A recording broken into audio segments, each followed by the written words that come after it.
one of the problems with our space right now is that we have these benches so tightly stacked together that as we're walking through, we're having to move chairs and have people move forward.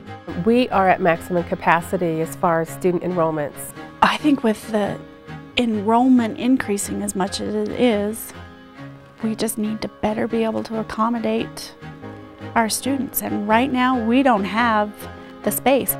In order to stay current, we need to be upgrading facilities all the time. If we're trying to invite students to the college and have them have a great experience, then we want to come through on our promise.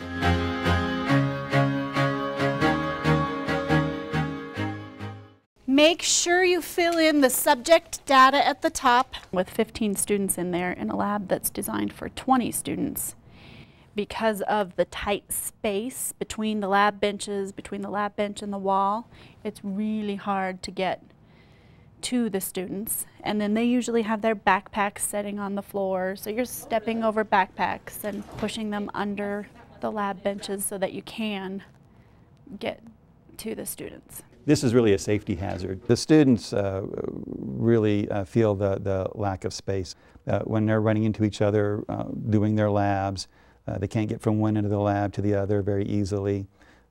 They have nowhere to store their books.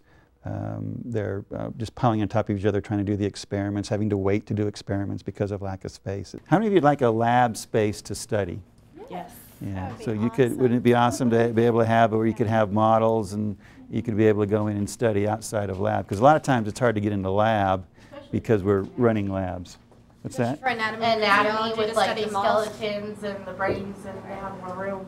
Or someplace where you could set up a microscope and look at your slides. Yeah. There's no room to move around. We're bumping into them and they're bumping into us, and then we got a crowd behind them to go get our auger plates, and it's really tough to move around in here. There's a couple of things that I want you to do in this scenario. We have issues with space when it comes especially to Skills Lab. If we want to increase our enrollment at all, that really puts us in a situation where we would have to definitely cut back on our curriculum. Any questions about anything that we talked about last week?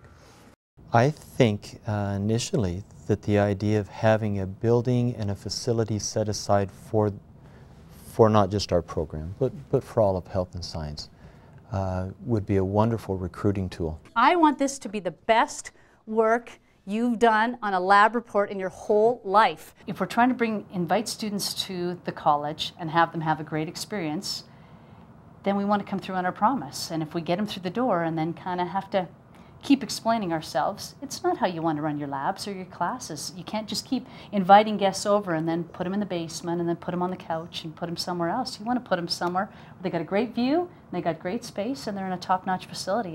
When a student is looking at going to a college, and of course we pull a lot of our students locally, but even those students are making the decision, do I want to go locally to a college, do I want to go to another community college within the state, or do I want to go out of state?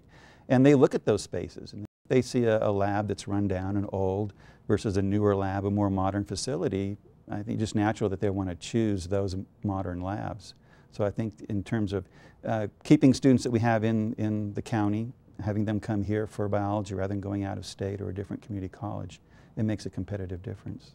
It isn't just a building. And I know that when voters are looking at this proposal, it is a decision they have to make based on where their finances are and where their loyalties are and what their opinions are. But every single person that is looking at that opportunity to vote yes or no will need the services of a nurse at some point in time. Once you are in a position where you need the healthcare services provided by a nurse, you want that nurse to be exceptionally trained.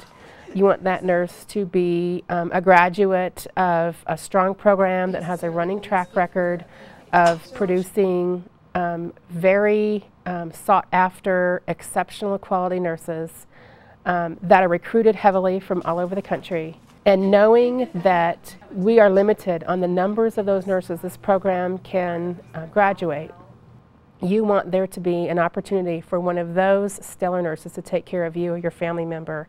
So you really are voting for your future. This is an investment not only in a building, but this is an investment in people.